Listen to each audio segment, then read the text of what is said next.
sont des pitchs maison. Alors ça c'est super facile à faire, vous allez voir, et les enfants adorent. Autant les faire soi-même. Donc on va les réaliser avec le moule 12 allongé comme ceci. Celui-ci c'est un flexipan R, donc vous voyez on voit presque à travers. C'est-à-dire que c'est un flexipan avec un seul bain de silicone sur la toile en fil de verre et ça nous permet d'avoir des pâtes qui gonflent bien et surtout un croustillant aussi ensuite, puisque l'humidité peut s'échapper en fait à la cuisson.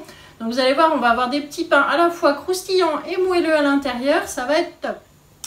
Nous utilisons donc ce moule 12 allongé posé sur la toile de cuisson. Au niveau des ingrédients, des bâtons de boulanger donc au chocolat pour mettre à l'intérieur de nos petits pains et de la levure pour pâte briochée. Ces deux produits sont sur la boutique en ligne de Guy Demarle. Vous pouvez aller voir pour trouver donc tout ce qui est épicerie fine. Ensuite, on va avoir besoin de beurre, du sucre, de la farine, du lait.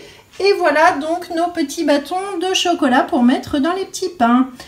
Je vais prendre la recette du high cooking qui est ici, les pitchs maison. Je vous mettrai le lien de la recette dans la description de la vidéo comme d'habitude.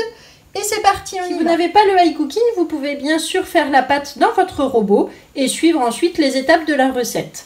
Donc nous allons suivre le pas à pas de la recette et c'est parti. Je lance le pas à pas. Donc dans le bol, il faut verser le lait et la levure. Donc 200 g de lait demi-écrémé.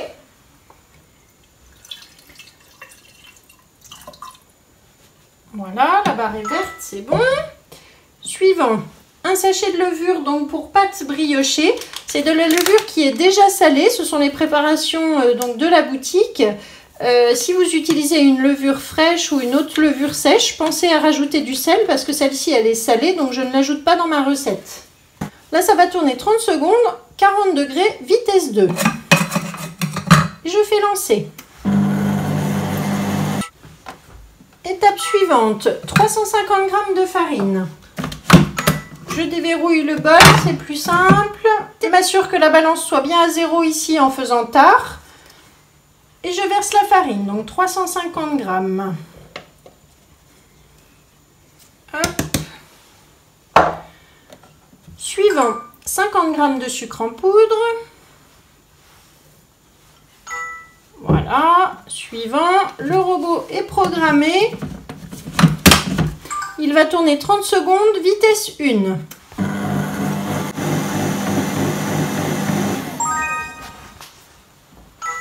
Étape suivante, maintenant il va tourner en fonction pétrin, 2 minutes, pétrir.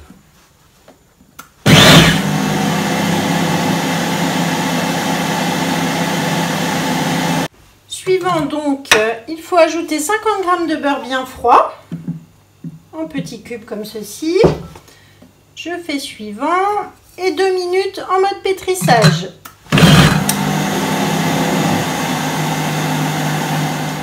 La pâte est réalisée donc dans le robot. Je vais la mettre maintenant dans un cul de poule. Je déverrouille le fond du bol pour laisser tomber la pâte. Voilà. Et on va la laisser poser pendant environ 30 minutes pour que ça gonfle. On la reprendra ensuite pour la façonner. Voilà, donc elle est débarrassée dans le fond du cul de poule. On va mettre la toile de cuisson par-dessus. Ce petit bracelet, il permet d'enrouler les toiles de cuisson, la roule-pâte, la toile sile-pain, les toiles classiques.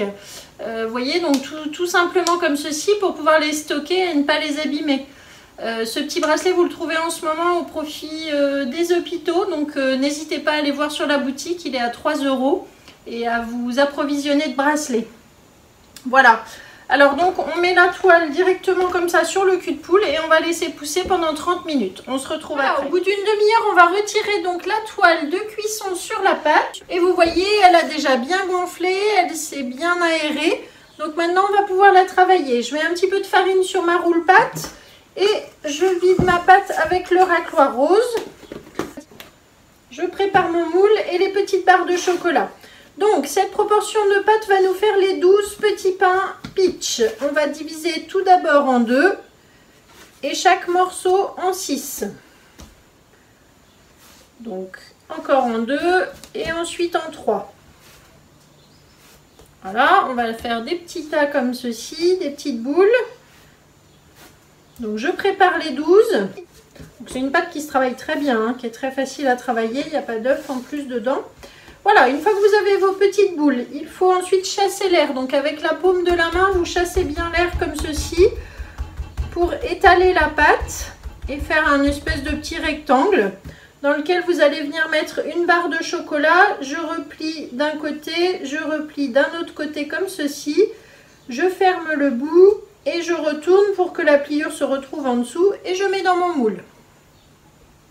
Voilà, on va faire les 12 comme ceci. Donc je tapote avec la paume de la main pour bien l'étaler et chasser l'air. Je mets une barre de chocolat.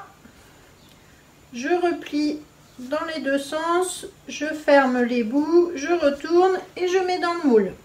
On aplatit un petit peu, vous voyez, pour bien les tasser. Je fais ça avec les 12.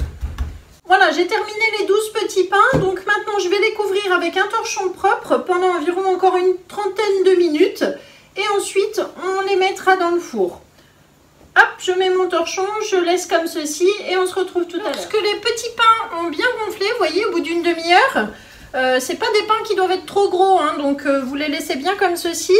On prend, alors moi je choisis toujours de badigeonner avec du lait, vous pouvez le faire avec un jaune d'œuf, mais je trouve qu'avec le lait c'est bien. Je prends le pinceau en silicone et je vais badigeonner mes petits pains tout simplement comme ceci avec le lait.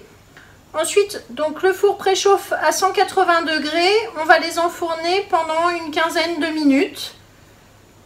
Et voilà, on aura un petit goûter sympa. Ça peut faire aussi pour le petit déjeuner, enfin à tout moment. Voilà, vous avez des petits pains maison et c'est vraiment facile. Au niveau des ingrédients, bah, c'est tout simple. Donc ne vous embêtez pas à aller acheter ce genre de petits pains. Ça se fait quand même assez rapidement. Il y a des petits temps de pause, mais à chaque fois, voilà, c'est vraiment rapide. Donc je mets ça dans mon four et puis on se retrouve tout à l'heure. Voilà donc les petits pitchs qui sont sortis du four, ils sont super. Donc on les laisse bien refroidir avant d'y toucher, vous voyez. Et puis je vais surtout les mettre sur la grille ronde à pied, celle-ci, pour les faire complètement refroidir. Pensez à utiliser cette grille quand vous faites du pain, de la pâtisserie ou... voilà, des gâteaux, tout ce qui est petite brioche, c'est vraiment idéal pour faire refroidir. Alors, on va, vous voyez, là, on aperçoit le chocolat. Je vais juste vous en couper un pour vous montrer. C'est encore un petit peu chaud, le chocolat est tout fondu. Ça, c'est vraiment gourmand. Et vous voyez donc l'intérieur du pitch. Et ça, grâce aussi à la levure pâte briochée qui fait vraiment quelque chose, qui donne vraiment quelque chose de très aéré. Très moelleux, vous voyez, et le croustillant sous le petit pain ici grâce au FlexiPan Air. Merci beaucoup d'avoir suivi la vidéo, donc j'espère que vous allez faire vos petits pitchs, j'attends vos photos et puis n'hésitez pas à mettre des commentaires, la recette sera en dessous dans la description et moi je vous dis à très bientôt, abonnez-vous, likez, retrouvez-moi sur Facebook, sur Instagram pour voir toutes les recettes et à très bientôt, au revoir.